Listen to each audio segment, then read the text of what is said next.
भारत सरकार और श्रीलंका के बीच एक पार्टनरशिप हुई है।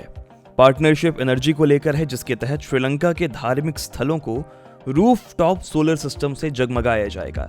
इंडियन हाई कमीशन के अधिकारियों और श्रीलंका के सस्टेनेबल एनर्जी अथॉरिटी ने श्रीलंका के अलग अलग धार्मिक स्थलों को सोलर पैनल और दूसरे इक्विपमेंट सौंपे हैं।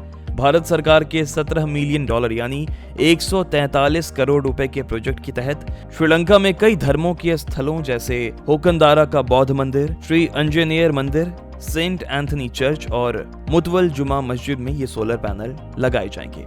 मोदी सरकार के इस प्रोजेक्ट के तहत पूरे श्रीलंका में 25 मेगावाट के सोलर रूफटॉप सिस्टम लगाए जाएंगे, जिनके अंतर्गत करीब 5000 धार्मिक स्थल आएंगे। मोदी सरकार के इस प्रोजेक्ट के तहत पूरे श्रीलंका में 25 मेगावाट के सोलर रूफटॉप सिस्टम लगाए जाएंगे, जिनके अंतर्गत करीब 5000 धार्मिक स्थल आएंगे।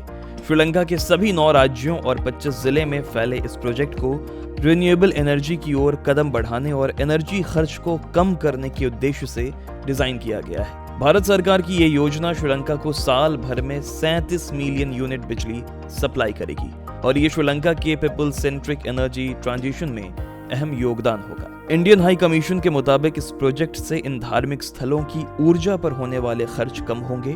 इसके साथ ही श्रीलंका की क्लीन एनर्जी ट्रांजिशन को मजबूत करने में भी सहायता मिलेगी। इस प्रोजेक्ट के अगले साल तक पूरा होने की उम्मीद है। इन सबसे इतर 5 साल के लिए प्रोजेक्ट में मेंटेनेंस को भी शामिल किया गया है, जिससे लंबे समय तक इसे प्रभावी बनाया जा सके। भारत की ओर से उठाया गया ये कदम देश के नेबरहुड फर्स्ट पॉलिसी से जुड़ा हुआ है। इसके तहत भारत सरकार श्रीलंका को सहयोग के लिए प्राथमिकता देती है।